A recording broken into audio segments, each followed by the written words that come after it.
Bruin, talk to me. Let me know you're all right. Havel leapt deftly from branch to branch between each syllable, the flames below licking his heels and singeing the ends of his coconut husk coattail as he scrambled to relative safety. Where he got the coat, nobody asked. It was his secret. The incredibly dexterous squirrel, a marvel even among his own kind, twisted midair to catch a glimpse of his earthing companion, the less elegant but equally as appraised brown bear, known affectionately as Mother Bruin to those she had adopted. At the moment, she was more occupied with wrangling two of the wolves that had taken notice of her than avoiding any of the spreading blaze. Havel shuddered at the thought of backtracking towards the flame he had just narrowly escaped from not a moment earlier, but set his resolve to follow out the duty that comes in the fine print of partnership and adventure. But Bruin, I need you to listen to me and get moving. Move, damn it! Havel's voice was inaudible over the forest's death throes, but Bruin took the hint regardless and hauled herself, still clinging desperately to her assailants, downwards towards the hill's base.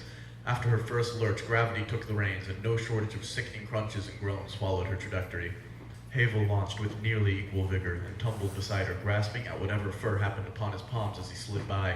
He had almost reached the crest of the weakly stirring heap that made up Bruin when he was sent reeling towards the moss, not 3 feet below, a fall that seemed endless in the moment. Bruin howled with anguish. The remaining wolf, the other, lay broken, far to the left, curled to an unnatural angle around a sapling with assumed victory, and Havel lay in a daze. That's a weirdly written line. I should rewrite that. The sky seemed to melt behind the layer of smoke still pouring from the forest, and the stars beneath blinked inconsistently among the sparks. He attempted to roll over, to watch Bruin die and remember the face of her killer, if nothing else, and bit his tongue in agony. His tail lay broken just below halfway up, and the second half lolled painfully as he attempted to lift it. He would worry about that later. Bruin couldn't be fixed with a twig splint in time. Every inch forward was worse than the one preceding it, and the mangled squirrel was resigned to crawl towards the still thrashing duo, though Bruin's cries were growing weaker with every second. 5 seconds passed as Havel inched forwards, then 10.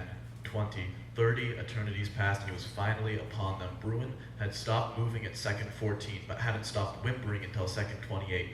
Havel forced himself forward another inch, now hauling himself up the thankfully still unaware beast. It shivered as he passed over its spine, but kept focus on the now entirely silent Bruin trapped beneath it. The wolf didn't notice the weight behind its head or the glint of Havel's sword. In reality, simply a remarkably large needle with a bent handle and a tiny strip of leather protecting the squirrel's palms.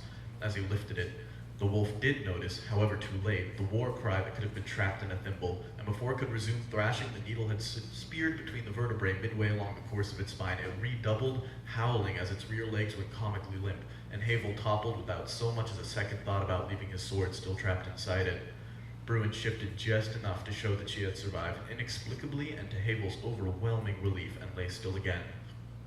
Havel watched the wolf drag itself to the nearest tree, ricochet off, and scamper back towards the darkness of deep wood. The occasional angry, broken curse could be heard wedged between cries of fear and pain.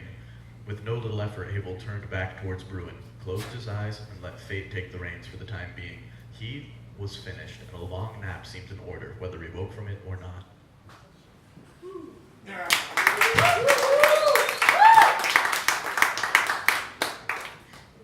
I wanted to add more to it, and then